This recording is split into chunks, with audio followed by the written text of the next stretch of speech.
Okay, and we are live. Sherry, I'd like to thank you for being my guest tonight. I'd like you to introduce yourself to the audience. Hi everyone, I'm Sherry Francis. Go by the 850 Credit Queen. I'm a wealth strategist and just love to help my community understand credit and everything it's about. Well, Sherry, you just did a workshop online and I participated, and I'm so thankful that I did that. Would you like to tell the audience about your workshops? Yes. So I've been doing credit workshops on understanding credit score because I found that a lot of my clients, even though they were getting great results with increasing their credit and removing negative items, a lot of times they didn't understand how to build their credit and how to continue to maintain their credit. So I found it's very important to teach them the foundations of credit and what is behind it, because I didn't want my clients to be a repeat client. I wanted them to understand credit score and to make sure that once they gain that credit score that they're looking for, they'll be able to flourish and maintain that credit score and pass the information down honestly to someone in their family members or maybe their children. So that was very, very important for me, and which is why I created the PowerPoint and presentation on understanding credit. Well, let me ask you, why is it important to understand your credit score? Oh my goodness. It's so important to understand it because there are five different factors that impact your credit score. And a lot of times people don't realize that if you don't know those five different factors, which is AKA the payment history, the credit utilization, right? New credit increase. If you don't understand that all those dynamics, then your score is going to fluctuate up and down each month, and you're just going to drive yourself crazy. So knowing, having some basics about what those factors mean and how if you miss one payment, that's going to drive your score up or down, you got to understand it. And I feel like it's very, very super important for everyone to know that. So those five factors are crucial.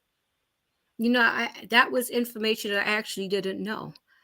A lot of the stuff that you talked about, these are things that I've learned about recently. Mm-hmm. And, you know, that leads to my next question. Is there a program for high school students? Because I feel this is something that should be taught in high school. Yes, it's definitely should be something that should be taught in high school. Unfortunately, I feel like it's part of the design, right? Why we don't get this information, because nobody is teaching it. You know, if you get a teacher like myself, I'm actually am a teacher. I do teach physical education in an elementary setting, and once in a while I do pop it in for my students because I know the information, and why not? And it may not resonate with them now, but at some point they might understand, okay, that's what that lady was talking about. But they don't have it in high school. But I've noticed that more and more schools are trying to talk about financial literacy. They may not talk about actual credit score, but they'll talk about maybe like balancing a checkbook and debit and credit, and even a simple game like Monopoly. Understanding that when you pass go, you'll get $200. That might be like a savings account, or paying taxes and buying a home. Something like that could really teach our youth the understanding of like financial literacy just in general. But you're absolutely correct. They don't teach it in high school, and I don't see it becoming part of the curriculum within our communities. I don't see it being something unless one of us do something about it. Well, I would like to see you put something together. I mean, like what I just experienced online. I think that would be perfect. Like, I called my son and I told him, hey, don't worry, I'll pay for it. And I think that this is a gift that I gave to my son. It was $25, but I think I don't know what happened to Sherry. Sherry, can you? Okay, let me put you Do you back. see me? Wait, okay, I can see you now. Okay. Yes, I was about to say that for the $25 that I paid for me, and then I paid $25 for my son, I think it was well worth it. Mm-hmm. When I think about the nonsense that we spend money on, and I really hope that you would put something together. I think that this is a wonderful gift for parents to give to their kids instead of buying another video game or whatever. Mm-hmm. Invest in them learning about this because this is so important for life. You know what? You are so correct, because initially the presentation that I did for you guys, initially it was done for college students. Okay. So college students, one of my friends, she reached out to me. She actually I looked at her as a financial guru, but I didn't realize that she didn't know some of the information. She actually told me, I Okay. thought that you're supposed to max out your credit card, so she actually was under the impression that once they give you $1,000 limit, you should max it out instead of Hmm. using only 30%. So what happened was she reached out to me and she said, it was during the pandemic. She was like, I need you to do a presentation for my college students. And I created something like this. I changed it around a little bit, but it was merely meant for college students because a lot of times that's where it starts, right? I Yes. remember being in college and they offering the credit cards and you have no idea. Yes. You just take it because you're like, oh wow, now I have a credit card, right? And you have no clue that that one credit card that you took in college could either ruin your future if you don't know how to use Yes. it. They didn't give you the information to use it. They just gave you the credit card. They just Exactly. basically gave you the credit card and say, go ahead. You've been approved. And you remember getting that free t-shirt or something like that. But nobody ever teaches you to use the credit card. So when I did the presentation for her online community, they were really, really thrilled because a lot of times the kids, they were in the process of getting student loans. They were in the process of buying books and not understanding what's going to happen later, right? Sometimes in the college setting, you get something called a refund check. A lot of students Yes. get this money and they don't know what to do with it. I've had students bought new cars with the money and then the car payment come in, they're stuck. So it's like, Yes. it's so much of a disparity. Like you got a lot of money coming to you in credit card form or refund checks, but people don't know what to do with it, right? So it was created for college students, and I thank you for encouraging me because now you got my brain thinking. I'm like, yes. Honestly, you need to start. I think teenagers and then kids who are going off to college, but I think it would also be great for a program in churches. I think that, Mm, because there are so many people who honestly, and I'm being transparent here, I honestly did not know a lot about what you was, I learned a lot from you today. And I'm thank being you. honest, like I got some cards, but to be honest with you, and I'll address some of the issues that I am now stuck because what I'm learning is that credit cards can also be a trap. Hmm. And what I'm learning is that, well, to me, debt is bondage. Yes. It really is. So it was important for me to do this show. And like I said, Sherry, I will be encouraging you to get this out there because it's really important. Now I Thank would like you. to ask you, please address how scores affect our lives. For example, a poor score can hold you back from making purchases or renting or even being hired for a job. So I'd like you to break that down. Oh, I'm glad you figured that one out. When I found that out, I was saying, how is a credit score correlated to you being hired for a position? Sometimes even for not just a job. You already have the job and you're looking for a higher position. You're in the job, and they won't Yes. give it to you when they see your credit score. And I don't think it's fair because I don't see the correlation. But the credit score is the only thing that they use to see how credit worthy you are or how Yes. responsible you are, right? It's the only thing, mind you, no one taught us how to use it, but now you're going to use this tool to determine how somebody is going to be trusted when it comes to finances, right? So maybe depending on what type of job it is, maybe a job at a bank or maybe a job at a financial institution, they might deem it very important for you to have a high score because that's going to send a message that, okay, maybe we could trust you with our clientele and other people that you will come in contact with. But a credit score, honestly, if you don't have a good credit score, most people won't trust you with a 2-year lease because now they're going to feel slighted. If you wasn't able to maintain a minimum credit card balance of $1,000, what makes me think that you're going to pay me Yes. my rent money? So it all comes back to that, right? And I don't think, I know I've always say like lack of income is a result, of bad credit, but a lot of times we do get the income. It's the way we manage the money. So the way It's we true. manage our money on a day-to-day basis is going to set up in this 3-digit number score. So that's what it really boils down to. And a lot of times where I really don't agree with it because I just don't see the disparity, right? No, I A lot of understand. people just don't understand it, which is why they end up where they are. But unfortunately, once you get the information, you have to take heed to it and you have to progress because I don't see it changing anytime soon. And they're coming out with a new FICO model, right? They're going to come up Okay. with a FICO 9, and that model is going to be based mostly on your history, your credit history. So let's talk about people who don't have a credit history because they shied away from getting credit cards because of Yes. the negative connotation that been sent to it, right? So there's a lot of people who don't have apartments in their names because they have no credit score, or they don't have a mortgage in their name, or they simply just buy everything cash. So, you know, knowing this information, like you said, understanding your credit score in and out is going to be super important, because I don't see our future changing to go any other way, but it can impact you when you want to do big transactions like buying a house, a car, and like you said, getting hired for that job. Right. Now, life circumstances, sometimes things in life happen. What can we do during these times to protect our credit score? You're saying, for example, maybe like a divorce. A divorce, job loss. Like I went through a divorce a couple years ago and it affected me. I mean, when the apartment that I'm in now, thank God for my mother, because I did not have the credit rating to get into my apartment. I'm being honest here, Mm-hmm. and I thank God for my mom.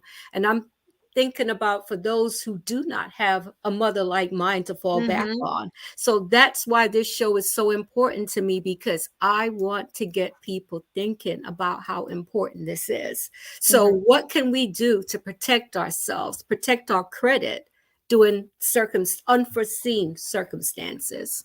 It's really hard, but I tell people communicate. Mhm. Communication works. You'll be surprised. You can pick up the phone and call and contact your lenders sometimes, Okay. the banks, and let them know what you're going through. A lot of times we feel like they're the enemy, but in all actuality, they need us just as much as we need them, right? Yes. So I found that communication has worked a lot for me during the pandemic. When that happened, I Yes. contacted my bank and I said, listen, I don't have an income coming in, and the credit card may be my main source of income. While I do understand that there's something called interest rate, I've been able to be afloat without paying interest rate in the past. What can I do to prevent that? And they were able to give me 18 months worth of 0% interest, meaning anytime I used my credit card during that 18-month period, I was not penalized, Oh, right? wow. And my account was notated, so they knew if I was late that they would reach out and find out if everything was okay. I was able to put my mortgage on pause and put it on the back end of the mortgage. You just got to know the information and feel comfortable to ask the questions. So that's one of the things I do, is I try to empower my clients to tell them, listen, don't be afraid. You may have a collection right now, and while I'm here to help you dispute it, it might not be the right thing for your situation. You might want to contact that agency and say, hey, I want to pay it. What are my options? And if you do go ahead and pay it, what are the repercussions? How does it impact my credit? So just communicating and asking questions, honestly, is the simplest answer. So if you foresee the divorce, if you don't, the divorce happens, hey, I'm going through a divorce. The majority of the stuff was in my name, or the majority of income was coming from here. Can you give me a 6 months Yes. grace period with my bills? Most times they do it, especially if you have a good track record. They see that you've been someone who's been consistent, and now there's going to be a change. They work with you. But I'm afraid to tell you, a lot of times we just don't ask because we're afraid. We assume, it's the bank. Yes. They're not going to want to listen to us. But no, the people on the opposite side of the call is just, they're human beings just like us, and they understand the situation. And I found every time I tell my clients to call and communicate, it's never went left. It's never been like somebody on the phone saying, hey, no, you got to pay this tomorrow, or else no, you're out. It's rarely like that. So just communicate, I say, and let the information be known and see what could be put in place. A lot of time they have a grace period. Okay, that's really great information. Mhm. Now, you call yourself the 850 queen, the 850 queen, and Yes, that's a ma'am. great credit. That's what I'm aspiring to. I have a long way to go, and I'd We like all to do. ask you, is it a tedious task to get there from a poor credit rating to the exceptional? It is, because it does take time. A lot of times, we're not patient enough to wait that off. Yes. I'll give you a quick example. I was at 850. I'm no longer at 850 today. It went up. It went up to 820. And the reason why is because of my student loans. So my student Right. loans, I'm a teacher and I've applied for the forgiven. And when you apply for a loan forgiveness, they actually consolidate your loan and open up a new loan. I don't Okay. know why, but that's something that they did. And when they opened up a new loan, it dropped my credit score significantly because now it looks like I have a new loan. I never really worried about it because the goal was to get the student loan gone, right? I'm like, take all this money away. I don't care what happens to the score as long as that debt is gone. So that process started in September of 2022. Okay. And today is when my credit score started going back up. So that's what, about 6 months, Okay. right? About 7 months. The loan was forgiven in January, and it still was on my credit report up until today. Today's April. So a lot of times we want things to happen instantaneously, and it's not, and as much as like you said, anything could cause your credit to go down. It could be a divorce, it could be a relationship, whatever it is. Things happen, and it's going to take time to build it back up. So I say give yourself grace and patience to understand that it does take time. And if it doesn't get to an 850, once you know the information to help you get to an 850, that's why I keep harping on just having the education. Then it's nothing. It's something that you can play with day in, day out, because now you know the information. But when you're blind and you don't understand what's going on, and you're just like feel like you're running a rat race, then it's not going to work. So being educated and knowing the information and knowing that it's gonna take time, can't give up. I get too many clients that they start with me within a month, and then after a month, if they don't see like a 10-point increase, they're getting discouraged. Right. It doesn't work that way. During the process, the score will go up and it will go down. And if you understand the different factors, you won't worry about it because you'll know why it's going up and why it's going down. The why is very important. Yeah. I would definitely say that knowledge is power, It is. and I think I, like I said, listening to you not too long, it was about an hour ago. And, Mhm. you know, I was saying to myself, I wish I'd spoken to someone like you a few years ago, Wow. because I know it would have made a difference, but I actually feel hopeful, Mhm. because it's like now I have some knowledge. So Mhm. I know that I actually have to take the time to apply it. Now, Yes. let me ask you this, because money is a very touchy subject for a lot of people. Yes, it And is. there are a lot of married couples out there that there are some people with joint accounts, some people do the single accounts, whatever. Let me ask you this. Should couples periodically discuss their finances and check their credit score? Like, do you think it's a good idea to know each other's credit score and we have a game plan for our financial future together? Absolutely. While it is important, I want to say it's almost like a fairy tale, though. I feel like not a lot of people do it together. Yes. But as of late, I've been getting a lot of couples who come to me to help fix their score together. What you will find is always one person is stronger than the other, and Hmm. it's no particular reason. It's just because maybe one person just have a higher limit or something like that, or they had a better credit score, they're the ones who have the mortgage in their name or something like that. But it's gonna benefit you when it's time to do something like buying a home, right? You want to have the option to say, I'll do it, or you make more money, you do it, or let's do it together, let's co-sign together, because two is always better than one, right? But Yes. unfortunately, I feel like it's a fairy tale. I feel like a lot of couples is always heavy on one person, even if they both have the knowledge, just because somebody else just always heavily abuse the other person's credit. It's just Yes. something that really happens. I've seen, like, you're never gonna get both parties to try to do the same thing at the same time. I don't know why, but it doesn't work that way. Which is But it's unfortunate, very unfortunate. which is unfortunate. Very unfortunate, but it can be done, and it's definitely better. And it will be stronger for both, because then both credit could increase at the same time, because having a mortgage on your credit report, like we discussed before, is super important. It's going to Yes. help your score. If it's only on one party score, then what does it do for your partner? So if you can get it on both, I think it's definitely beneficial. Yes. Now, I would like to ask you this. Do you think it's important? Like, if you're just meeting someone, you start dating and you see that it's about to get serious. Hmm. Do you think it's important that, hey, the credit score discussion needs to come up? It should have came up from the day you started talking, right? Yeah, it's super important only because you want to know, not that it's going to make or break the relationship, but you want to know what each person know, right? Their habits and what you're getting involved with. Maybe somebody haven't even established credit yet, right?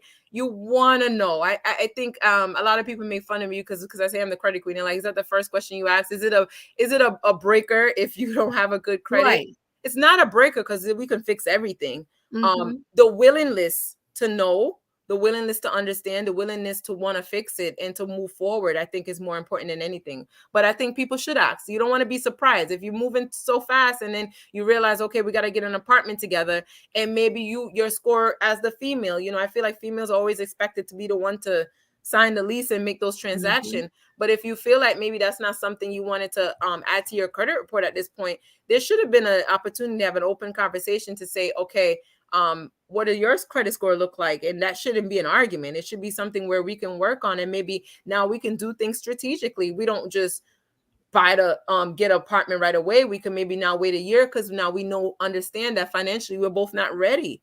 It's the Yes. foundation of every conversation. I feel like it's gonna matter. If you go out on dates, are we using a credit card? Are we paying cash? Like it's important. But a lot of people I don't want to definitely talk about do. it because it seems like it's a little bit too much private. It's the elephant in the room It's that too, yeah, everyone's trying to too avoid. private too soon. But that is a great question, Bree.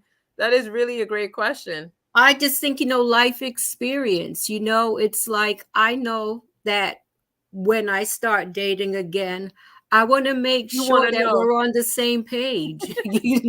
I want to make sure, look, I don't have time to waste, Hmm.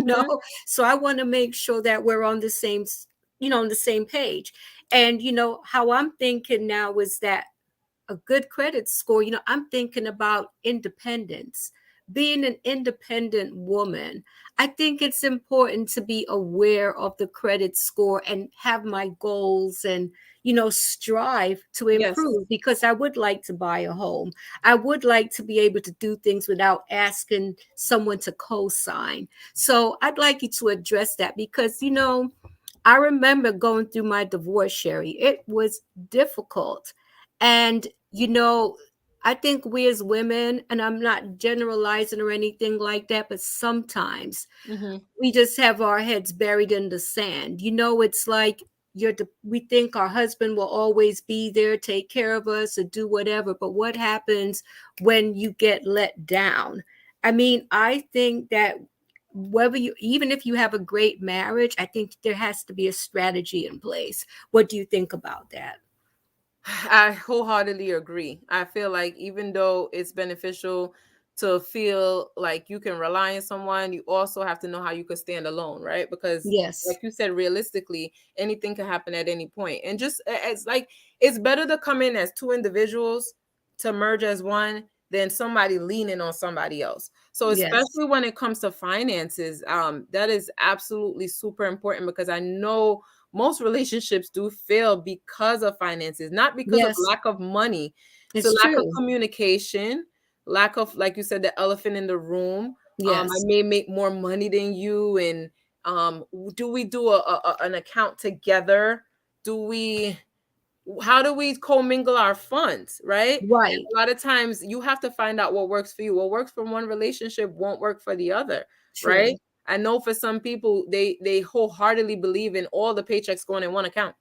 Right. And then you have others where they have separate accounts, and other people will frown upon it and say, how could you not share your money? But at the end of the day, I feel like not having that knowledge and power is, you're gonna feel it if it doesn't work. And I know It's you can true. attest to that because Yes. you can say, I've met some females that they will say, like, I don't even know how to pay the bill. I don't even know where to Yeah. begin when it comes to paying the mortgage, or like, because they just don't do the finances. Sherry, I'll tell you this, and it was one of the most embarrassing moments of my life, but it was also, I look back and I remind myself that I will never be that woman again. But I remember when I was going through my divorce process because I never used the debit card. I never used any of that. You He were just used cash. all of that. And what I remember when I finally opened my own account And I remember I was actually scared to open the account. Wow. And I'm talking, I was a woman in my 50s. And I remember going to the supermarket with a friend of mine, Ruth, and I'll never forget it. I took out my debit card and I said to her, Ruth, I am so embarrassed, but I don't even know how to use this card. I didn't even know how to use the card to pay for my groceries. And she said, don't worry about it. And she showed me how to use it. And, I will always thank her for being so gracious because, she didn't laugh at me or anything Yeah. like that, but she showed me how to use it. And when we got back in the car, it was basically, she encouraged me. And it was like, look, it's like you have your own card now. So look at that, celebrate that. Don't worry about the fact that you didn't know how to use the card. There's power in that. Wow. Yeah, so it's like becoming, if I married a billionaire tomorrow, I will have my own income.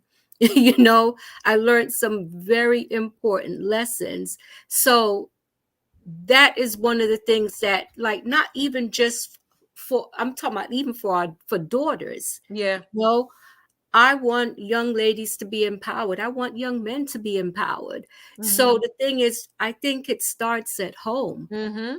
Our kids, are we taking the time to educate them about credit, about finances, about wasting money, about Wow. saving, you know?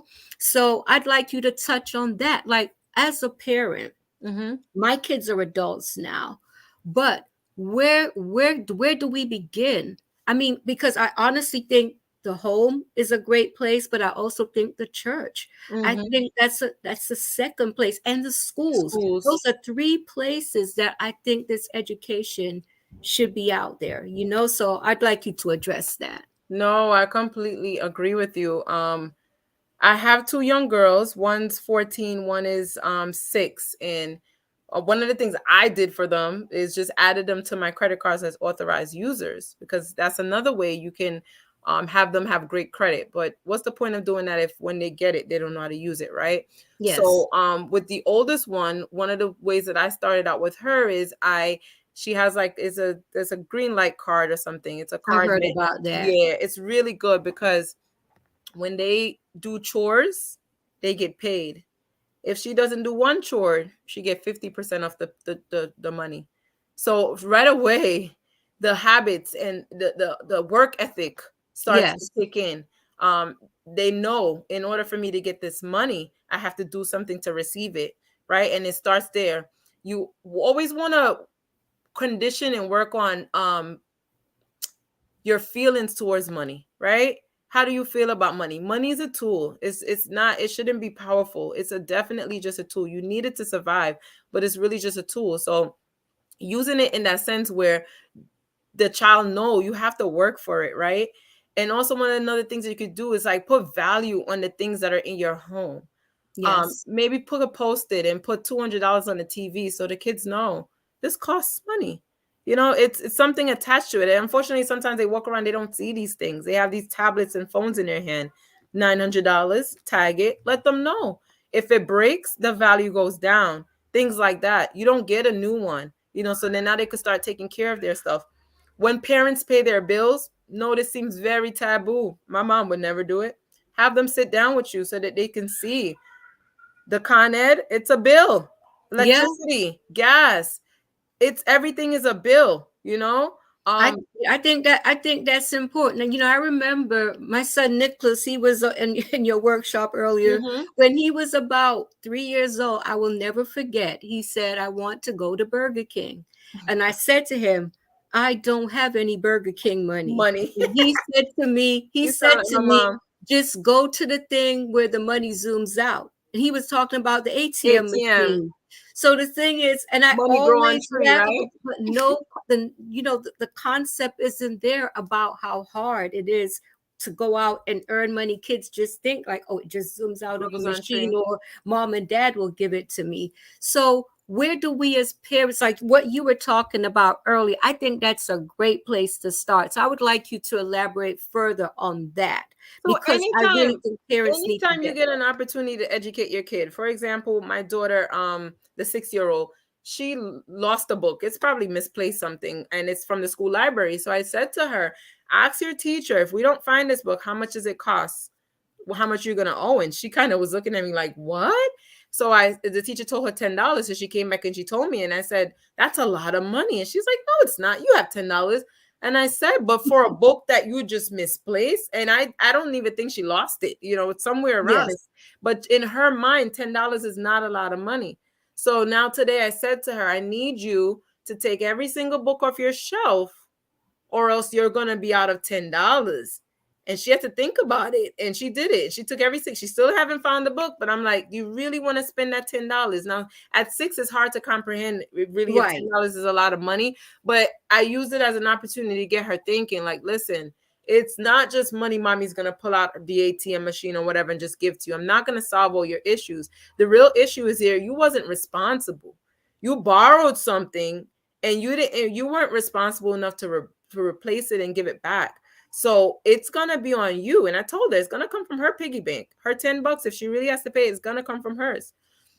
And I hope she remembers this as a lesson, as something that I lost $10 because I wasn't responsible. That's what I want her to take from it. It's always a lesson to be learned. So I think it's as simple as that with kids. It's just always talking about money in that value. When we go into the store, you don't pick up anything. Yes. Don't touch anything, because it costs something. You drop it, you break it, you change the value of it. You don't want them to get in the habit of everything they see, they want, because that transcends as an adult, which is what I was trying to mention on the workshop, is that you don't want to just do frivolous shopping or emotional spending. Yes. You don't want to get everything you want. We want to focus on our needs. So if you don't need it, don't get it, but if you've been conditioned as a kid to always get what you want, then as an adult, you're going to want to be that adult to get what you want. So you're going to always swipe the credit card, and it's a cycle that continuously just happens over and over again. So that's what I would caution any parents, is really get your kids involved in any financial stuff that you're doing, letting them understand the purchases that you're making, how money works. You don't have to get them too much in your business, but just let them understand that everything has a value and everything is not free. And even the roof over your head, we pay for it. I don't think kids really grasp that, right? They truly don't. I remember when I was going through my divorce, and 2 of the kids were living at home with me. And I remember I would get very frustrated with them because it was like it just wasn't sinking in. Yeah. It just wasn't sinking in. Look. And it's not supposed to. Right. But it's like the stress and all of that. And I wish now that I'd really taken the time to explain things to them. Not like you said, details, to get too deep, but to have an understanding, like, hey, to have a roof over your head, it costs money, and to buy food and all this stuff. So, like I said, now, because I'm getting ready to turn 60 years old. Wow, and I you look good. Thank you. But I'm thinking, like, why didn't I know all of this before? Yeah. I took the time one day to Google credit scores, and I did a little bit of reading. And I remember I was actually shocked at some of the things I read. And, you went over some of those things in your class. And, as I stated to you earlier, I'm hoping that, please put a program in place for teens, preteens, kids before they go off to college, so they can be better prepared. But I also think the church is another place where, I'm not saying that most people in the church aren't aware, but what about those who aren't? No, a lot of us, we do a good job of hiding and pretending that we're financially sound, because when it comes down to it, I think a lot of us have fears where finances are concerned, and we don't really want to face them. I don't know if you'd like to elaborate on that. No, I don't know if you saw on my Facebook last spring, I did do a presentation in the church. Oh my God, it was so filled. It was filled with so many people, and a lot of people didn't know the information. They were open. They raised their hand. They asked questions. It was in our community here in New York and New Rochelle. And that's when I really realized, like, wow, I have information that a lot of people just don't know. And I really do take it for granted, because for me, it's like so simple. It's like information that I breathe daily, but a lot of people just don't know it. And like I'm proud of you, Bree. You keep saying you don't know, but the fact that you use Google, we have a tool Yeah. in our hands. We have this phone in our hand, Yeah. and it has a lot of information. And it's just being that person to be interested in seeking the information, right? So I Yes. do agree. I do think a church is a great place to start because the families are there. They could pass it down to their children. It's getting widespread to the communities. Like you said, schools are a great place to start. But I definitely will take you up on that challenge. I do feel like we've made a connection for a reason. Yes. And you telling me that is really just like putting things into perspective. Last year I did, like, it was with one of my buddies. He's into home ownership. So we went around and we talked about credit and then the home buying process. And it really was successful. We went to libraries, we went to churches, anywhere we can get for free, community centers. Yes. We went and we just gave the information back. And it was a lot of seniors, a lot of people who were saying, man, I wish I knew this or I met you 20 years ago. Not even in a position to buy a home right now, you know? So it's definitely opened up my eyes to see, like, yes, I do have to start with a younger generation so that we can start passing that information down a lot sooner. Yeah, Definitely. it's definitely needed. I remember when my mom used to talk to me, and I was very irresponsible when I was younger. I always had all the latest fashions and all of that. And I remember my mom saying to me, if anything was to happen to you now, do you think a doctor would care that you have all these nice clothes in your closet? Sure won't. Sure you know won't. but I was so caught up in in buying clothes and doing frivolous things, and I look back, like, hindsight is always 2020. Mm-hmm. And I mean, my mom worked very hard, but your mom's Jamaican, so you understand how Yeah, hard. always working. Yes, my mom, I mean, when we came to this country, my mom had 3 jobs. Wow. So she has always worked very hard for everything that she has. So it's just, like, now I feel that it's a little overwhelming, because one of the things I would like to address is credit abuse. Like, Mm, sometimes we get cards and then we get in the habit of, we start to live off the cards, like mm-hmm. using the cards to pay bills or to, what would you say about that? I mean, that's one of the great thing about credit is that it is, when you need it, it's there. Mm-hmm. It's when those 30 days are up, right? And now you Yes. have to pay it back. You have to have a plan. Um, I don't know how I feel about it because without the credit card, some people wouldn't be able to survive, right? It's true. So if that's your means, that's your means. But once again, once you get the information and you know and you understand it and you find a way to navigate it and budget and figure it out, and pay it off how you can, I don't want to say that I'm supporting abuse. I just want to say that Right. I'm happy there's an avenue that Right. No, you I get it. can, I get it. right? I get it, And because it's a there have cycle. been. This is a bigger cycle, Brie. It's bigger than us. It's It's true. It's true. Listen, there have been times when I've had a bill to pay or something. I didn't have enough in my account. I had to lean on the card. And then it's thank like, God for the card. it's like a catch-22, because then it's like, okay, I still have to pay this off. And it's like, it's like a It never cycle. ends. It's a Yeah. catch-22, but it's a beautiful catch-22 because guess what?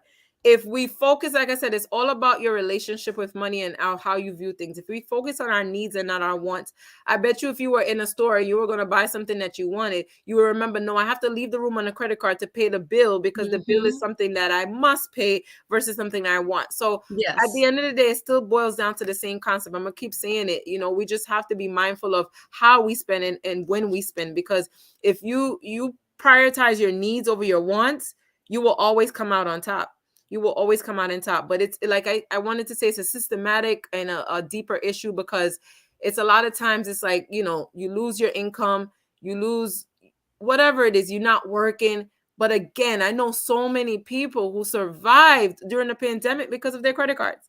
So Yes. No, it's true. it depends on the type of abuse. If you're taking your credit cards and you're going to the casino, then you're abusing it. Yes, that's abuse. That's definitely You're abuse. abusing it. But the beautiful thing about credit card is you're being loaned a certain amount of funds that you can play around with. Now, how you choose to do that is on you. You still have to be responsible. but I do get what you mean. It's like a rat race. It's like a never ending Yes, cycle. right, You pay the right. bill and here you are back again paying a bill. And I mean, that's what it's for. Like my bill is never down to zero, because the minute I Right. pay it, I'm using it because I want to build this credit, because I don't think I got to touch into this much on the workshop, but a lot of credit cards come with rewards. Someone was telling me about that the other day. So no, I totally get it. Once I've heard you explain it, I've heard then it's like it's Yeah. making better sense, because I believe I've been using my debit card for just about Me everything. too. And it's not, you don't get anything from that one. But with the credit card, sometimes they'll give you 3% cash back. So if you use maybe like say a purchase for $100, they'll give you 30 cents, and it just adds up and it adds up, and it seems like it's just a little bit, but it adds up. Like if you pay your bill, and you could sometimes use those cash rewards to now pay the bill. Yeah. So when you get financially savvy with it and you understand it, sometimes it could, if you have a travel rewards card, they'll use that money. You can use it to buy a trip, a flight. You know, Yes. so instead of using the credit card, you're using those points and cash that you receive. So if anybody watching this, if you can get cash back rewards on your credit cards, do so and use them, because it's going to be very, very beneficial. That's good. That's great information. Mm-hmm. Now, let me ask you this. How young is, because like you said, like you put your daughters on your card, but Mm-hmm. now for a kid going off to college, do you think it's a good idea for the kid to have credit cards, or maybe would you think, okay, maybe one card for emergencies? What do you think about that? So it depends. They need the knowledge, right? And that's why you're Yeah. pushing me to do that. It depends. So because I started with my daughter understanding the debit card, hers is not a credit card, it's a debit card, but she still is very so savvy. I'm telling you, when it comes to that. Good. A child like her, I would trust with a credit card, because I know I'm passing on the knowledge and the just Yes. even the attitude towards it with credit with her. That question is so hard to answer, because it's like it depends on who's going to get it to abuse it. But I will always say yes, because you don't want to wait till you're too old to start establishing credit. Right. So have you ever heard the saying, bad credit is better than no credit? Yes. It's kind of true, because to start out at, say, the age 30 to start building credit, it's going to take time. Whereas a person who has something built up, whether it's good or bad, they have some history there. Yes. They have some history there. So I said, give the credit card to if they can manage it, they're gonna get it anyways. I told you they Right, at college, yeah. they'll get it anyways. It's just making sure that they understand how to use it. Now, do you want to give them your credit card as a cosigner, add them on? I don't know if I'll do that. I think No, I don't think so. let them get their own. It's bad enough they're messing up with us with the student loans and stuff like that, but let them get their own. I wouldn't cosign or anything, because it works vice versa. Anything you do that's negative will impact them, and anything they do as negative will impact you. So Yes. I want to kind of keep it separate. But I definitely Okay. think if the child is responsible enough, 18 is a good age. Okay. Now on Facebook, I see a lot of people with videos out, different things out, saying that they can do all these things for your credit score, Mm-hmm. to bring your credit score up.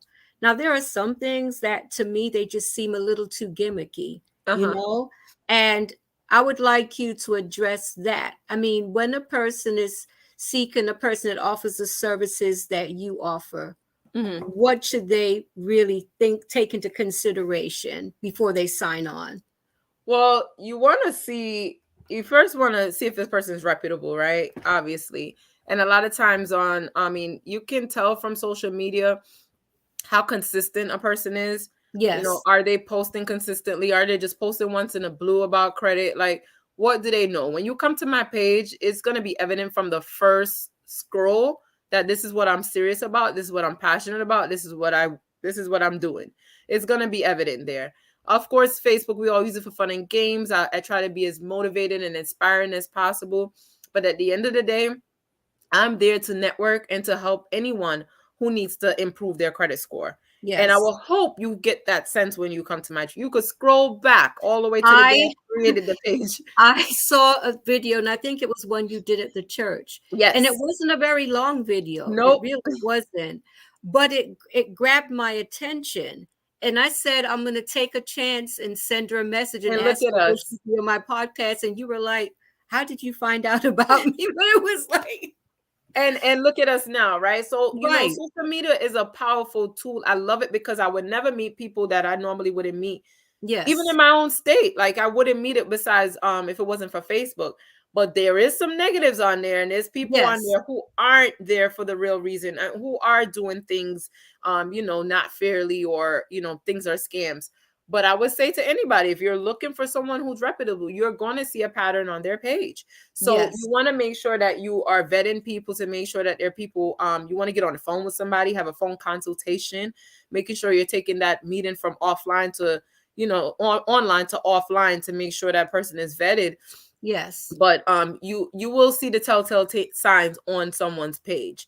I got a lot of testimonials. I have clients who will vouch for me. They will comment on my posts and let others know, like, yes, she's the real deal, because I'm personally working with her.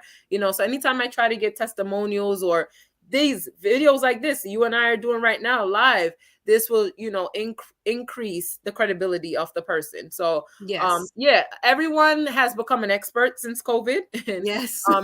I've obviously started my business during COVID, but I'm still here, and I'm still doing it, and I'm serious about what I do, and it's always looking for more ways to improve my business. But yeah, it could get a little gimmicky on social media. You don't know who's real, who's not. But Right. you gotta take people offline and see what they're about, and get real professional, and get those consultation down. Well, I will definitely say that I'm glad that did your workshop today. I'm glad that my Thank son did you. it too, because I think we both learned a lot. Mm-hmm. And what I definitely want you to consider what I mentioned to you earlier about I the high will. school kids and all of that. What would you because like I said, what's really heavy on my heart, I keep going back lately to the Proverbs 31 woman. Mm. And I remember there was a time when, like, this woman is just not real. How can real women be like her, especially in this day and age? But I have a new understanding of this woman now. It's like, yeah, she's married, she has kids, she also had her own business. She Mm-hmm. had her own. So I'm like, I think God wanted us as women to be independent. Mm-hmm. Even if we're married, to still have a source Always. of income of our own, to have, and that's the message that, when I started this podcast, I really wanted to touch upon subjects that are not always addressed. And there are things that a lot of people don't like to talk about, especially the low times in their lives. Yes. But I think that if we can share the obstacles that we've overcome, I think it can help other people, you know? And I think for women, especially as you get older, it's very hard when you have to start over, especially when you get to like your 40s, 50s, Yeah. and 60s. But it can be done. It can be done. And that's what I want, especially the women, to walk away with, that, you know what? I need to focus on myself. I need to know where I am financially. I need to know what my credit score is. And if it's not great, then let me start taking care of it now. When I was growing up, I remember women would always say, always have your little secret bank account. It's you know? true. It's true. And it's not really a secret. It's Right, just right. it's But what it's you have true. established and what you would like to have. Either way. Like, I don't It's think it's a true. secret. It's necessary. I think, right. And it Too doesn't, because taboo. right. I think, and I don't think there's anything wrong with couples having separate accounts, but I do think there should be a joint account. I do think that there should be a meeting of the minds.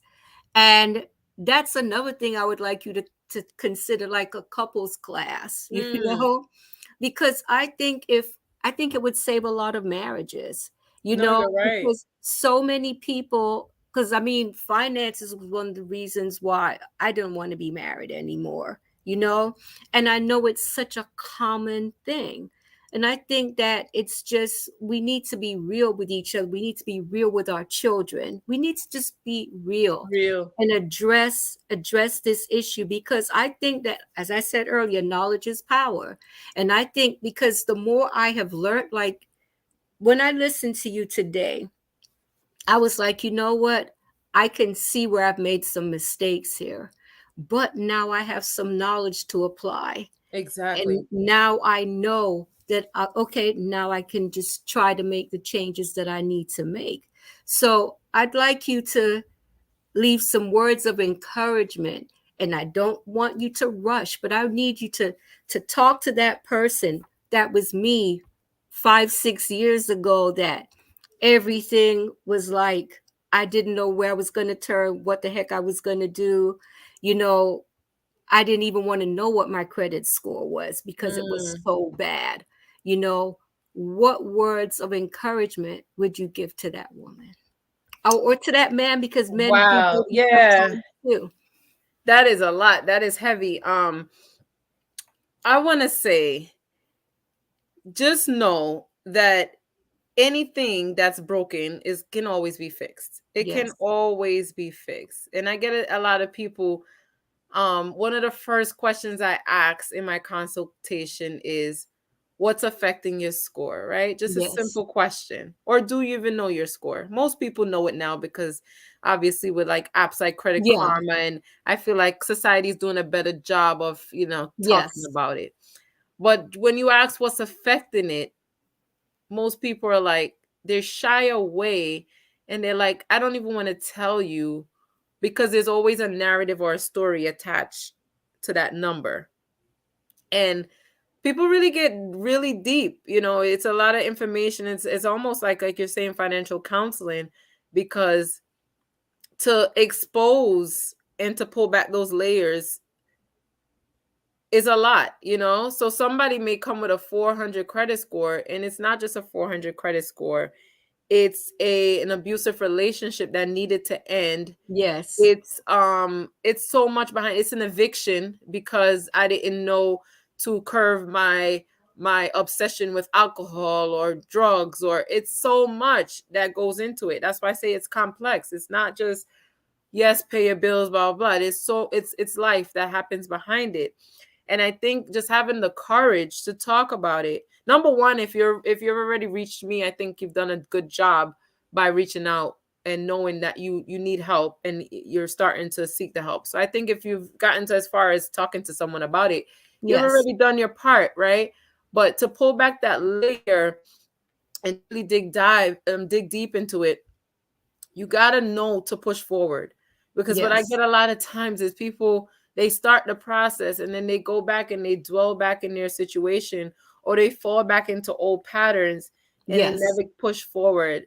And I want to say, and I know if any of my clients are watching, or anybody that's connected to me that I've had these conversations with them, I don't know what it is, because it's exhausting. Mm-hmm. But I encourage my Facebook fans, everybody. I'm always nagging, and I'm always asking, are you ready? Are you ready to move forward? I'm always making sure I'm reminding people of their goals. Because the second question I ask after they know what's affecting their credit is, what are your goals and what are you looking to achieve? Is it just simply to get a better score? Is it simply to buy a home? What is your goals? And Yes. whatever that is, I always take note of it. And I feel it's my responsibility now that you've passed the information on to me, to hold you accountable Yes. and to nag you, and to make sure that you're doing everything in your power to achieve those goals. I think a lot of time people just need that outside person, that unbiased party, that Yes. person that's gonna say, hey, house is not gonna buy it itself, you gotta do this, you gotta do that. Have you done this? You just need that person. And that's what I've thrived to put my business for. That's one of the model that I have, is that I just don't leave my clients hanging. I make Mm-hmm. sure that they're staying on top of their stuff. Now, you do have to give a little bit of room where, the person has to take Of responsibility. course. But a lot of time people just need that extra, even if it's a text, hey, how is everything going? Yes. Just to see, because a lot of times I do find that we fall back into our worries more so than we push forward. It's true. So It's I would true. say to that person that's might be going through that, everything is fixable. Yes. Everything, every situation, as much as it may seem super dark and difficult right now, everything you're going through, there's an opposite light to it. You're going Yes. through everything for a reason. Use your story to encourage somebody else because somebody else needs it. Somebody else needs that information. Somebody else needs to know that going through a divorce and getting bad credit after it is Yeah. okay because there is a light at the end of the tunnel. You can go through it. It's going to happen. Yes. It's part of Yeah. it, and I just like having more of these conversations. We don't do it often enough. It's so Yes. taboo to talk about the negatives. It's great to sit up here and say, That's that's so true. My friend Joan Dexter Randall is saying hi, Bree and Sherry. Hi, "Hi, Joan. Joan." Thank you so much for joining in. I have to say, Sherry, I am very vulnerable when it comes to certain things in life. And like I said, money was one of those areas. Mhm. But what I'm realizing is that you have to let go of the fear and you have to be willing to do what it takes to move to the next step. Yeah, I totally agree. And I think a lot of times people have issues doing that simply because their emotions always take over. And they're more foreset than the actual actionable items that we could be doing, right? That is so true. Joan said here, she said, good stuff, Sherry. Thank you for sharing the hard truths. It's really really sad, but it's like they don't teach the financial literacy in school.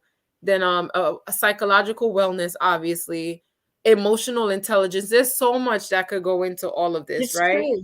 And a lot of times I just find there's a lot of embarrassment and fear behind it. And Yes. I'm like, and I shared the stats during my workshop to make people more comfortable.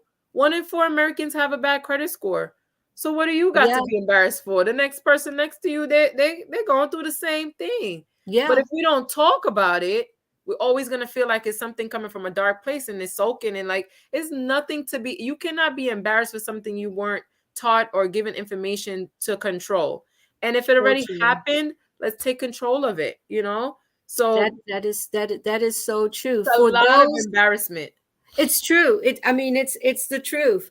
Now, for those who would like a consultation with you or to find out about one of your workshops, how do they reach out to you? Well, my Facebook page is my walking billboard. So if you tag me in this video, make sure when you tag me, they can see my name in blue. And if you go to my Facebook page, or I'll come under the post when I'm done and I'll put my information there. That's my walking billboard, honestly. I meet a lot of people on Facebook and I'm able to network with them there. It's a nice meeting ground. A lot of times people It will it answer it, they'll de- answer it their is. Facebook before they answer their text message. So It's um true. yeah, It's Facebook is it's so definitely it's where. so true. Well, Joan is saying you have to acknowledge where you are to be able to fix it, and that is true. Yes. So that will be my challenge to the viewers.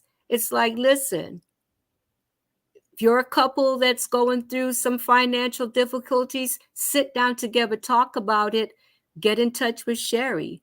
If you're a church and you need someone to, hey, everything is, we can do everything by Zoom now if a person's Yeah, not in the same state. So exactly. there are so many options. If you know that if you think it's time for your kids to learn about, do it together as a family. You Hmm. could even do it together, call her and say, we want to do our family group.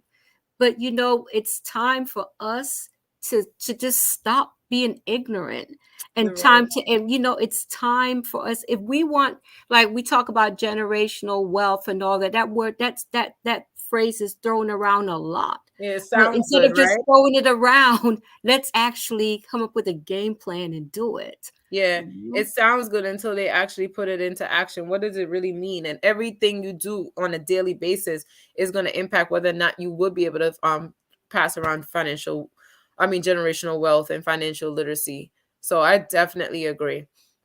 That is true. Well, I tell you what, Sherry, I really enjoyed this conversation. I enjoyed your workshop. And I will say to my viewers, if I didn't think Sherry was the real deal, I wouldn't have asked her to come and address this topic. Thank you so And much. And Sherry, whenever, if you ever want to come back, let me know. I'd be happy to have you back anytime. I And will. this, and like I said, I learned a lot from you today. And for those out there who you don't know what your credit score is, or if it's not where you want it to be, let's think about fixing it. Reach out to Sherry. Her information will be on my Facebook wall. And Sherry, thank you so much. I truly appreciate you. Thank you so much, Bree, for having me. I truly do appreciate you, and I'm glad for the new network and connection that we've got. We definitely got Yes, to talk. definitely, definitely. I'd like to say good night to everyone. Thank you for joining us. And for those who watch the replay, please feel free to share. If you have questions, feel free to post your questions, and Sherry or I will reach out to you. Thank you. Take Great care, job, everyone. Bree. Have a good night. Bye.